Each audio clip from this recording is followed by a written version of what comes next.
তো আমরা এতগুলো হকার এখন কোথায় যাব? তাহলে এটা কি দেশের জন্য কি মঙ্গল হলো নাকি হিতে বিপরীত হলো? ফারাঙ্গের থেকে যতটি হকার আমরা আছি পুরানা দোকানদার, তাহলে তাদেরকে একটা নিয়ে সরকার একটা আলোচনা নিয়ে বসুক। আমার এখানে দোকান আছে, কসমেটিকের দোকান। আর আমরা তো বিগত অনেক বছর যাবৎ ফুটপাতে দোকান করে আসতেছি। এখন সরকার যে পদক্ষেপটা নিছে জনস্বার্থের জন্য, মানে কিছুক্ষণ আগে যে একজন ঊর্ধ্বতন কর্মকর্তা বললেন যে উনি জনস্বার্থের জন্য এই কাজটা করছে, তাহলে ওনার কথাটা ঠিক আছে একদিকে। কিন্তু এখন আমরা যে এতগুলো হকার, যেমন ঢাকা শহরে প্রায় অনেকটি জায়গায় একসাথে এই অভিযানটা চালাচ্ছে, তো সেই ক্ষেত্রে আমরা লক্ষ লক্ষ হকারগুলো এখন বেকার, পথভ্রষ্ট। তা আমাদের একটা ইনকাম আছে, ইনকাম সোর্সের ব্যবস্থা করে তো দিতে হবে, যেহেতু এটার উপরে আমাদের রুটি রোজগার।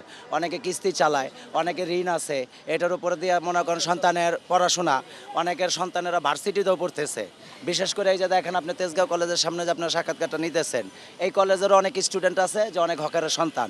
তো এই যে তাদের যে একটা খরচ, এই খরচগুলা বা এই যে এখন হকারদের যে রুটি রোজগারের ব্যবস্থা, এটা তো অবশ্যই সরকার বহন করতে হবে না?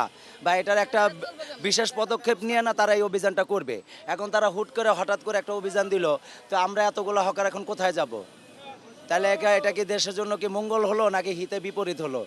এটাই সরকারের কাছে মানে একটা প্রশ্ন। সরকারের যে অভিযানটা চালাইছে এটি আমাদের মনে করেন 50,000-এর উপরে আমরা হকার আছি, সব মিলা, সব জায়গায় মিলা।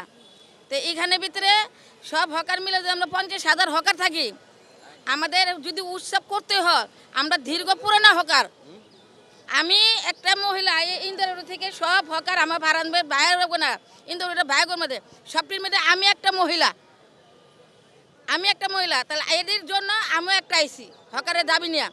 তাহলে আজকে যদি সরকার এই পদ্ধতি নিতেই চায়, তাহলে আমাদের যে ইন্দ্রপুর থেকে এবং কি ফারাঙ্গের থেকে যতটি হকার আমরা আছি পুরানা দোকানদার, তাহলে তাদেরকে একটা নিয়ে সরকার একটা আলোচনা নিয়ে বসুক, একটা পুনর্বাসন দিয়া তারপরে আমাদের জন্য একটা ব্যবস্থা করে।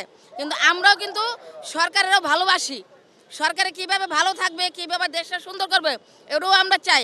কিন্তু চাইলে কি হবে, কিন্তু আমাকে নগদ যদি পেটের ভিতরে লাত্তি দেয়া আমাকে সব কিছু ধ্বংস করে দিয়ে দেয়, তাহলে আমরা একবার আমরা তো দুটা নুন ভাত খাইতে পারতাম, একবার ধ্বংস করে